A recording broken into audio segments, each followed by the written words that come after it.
Ouça a entrevista com ouvidos de editor. Esse é o exercício mais difícil, exige sensibilidade e muita experiência. Não é qualquer repórter que consegue ouvir uma entrevista identificando os chamados pontos de entrada e de saída dos trechos que muito provavelmente serão selecionados pelo editor. O ponto de entrada, ou seja, o comecinho da resposta válida para a edição final, é conhecido como cue-in. O ponto de saída, ou seja, o final da resposta, é conhecido como cue-out. Vamos a um exemplo. A seguir, vou ler 9 frases, das quais apenas 3 seriam suficientes para a edição final de uma matéria. Ouça com atenção. Eu comprei a casa imediatamente. Pensei até que parei de derrubar. Imaginei as cores da fachada. Gosto muito de verde claro. Vi que a grama está mal cortada. Os vizinhos pareciam bacanas. João eu conhecia desde a escola. Fui ao banco, falei com o gerente e ele liberou o dinheiro. Quase caí para trás.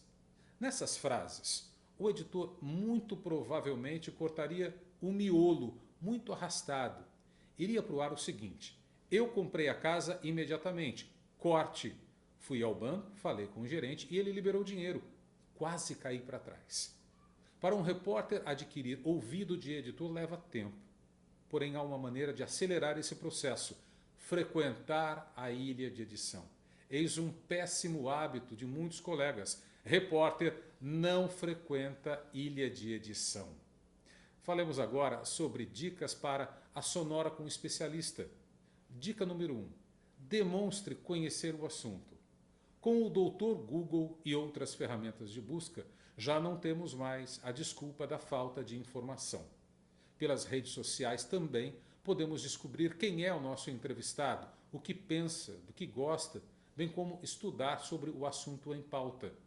O entrevistado valoriza o entrevistador quando se sente valorizado. É fato. Se possível, antes da gravação, comente a respeito de artigos que leu, assinados pela pessoa que irá entrevistar. Ele verá que está mesmo bem informado. Fará diferença. Dica 2. Compartilhe com o entrevistado o pré-roteiro de perguntas.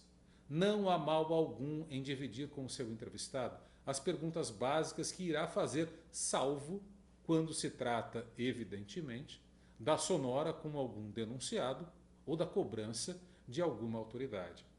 Dizer as perguntas básicas antes da gravação distensiona o especialista que, em muitos casos, domina o assunto, mas tem imensa dificuldade de se expor diante da câmera.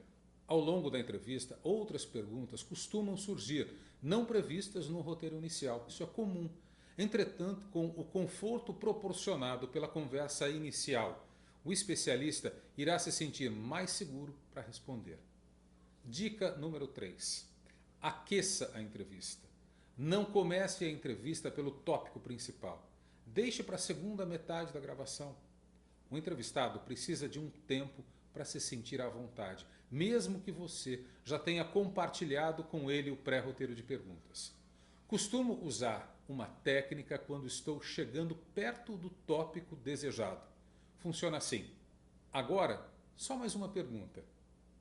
Isso sinaliza que aquela gravação, para alguns, um profundo martírio, está perto de acabar. Tem um efeito poderoso. Normalmente os trechos que irão para o ar são seguidos do meu clássico "só uma última pergunta". A minha última pergunta nunca é de fato a minha última pergunta. Dica número 4. Preste atenção na resposta. Com medo de se esquecer da pergunta seguinte, 9 entre 10 repórteres não prestam atenção naquilo que o entrevistado está falando. Assim, acabam perdendo gatilhos importantíssimos largados no ar.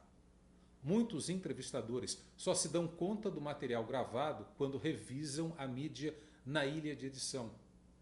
Se você não se sentir confortável para gravar uma entrevista sem um roteiro pré-definido, vai uma dica. Escreva as perguntas e não se acanhe em consultá-las no intervalo entre uma resposta e outra. Eu disse no intervalo. Pior do que se esquecer eventualmente da próxima pergunta é não ouvir o conteúdo da entrevista. Então, repórter, preste atenção na resposta. No próximo vídeo, o capítulo 5 do meu Manual para a TV. Vamos falar sobre roteiro e a fórmula da audiência. Até lá!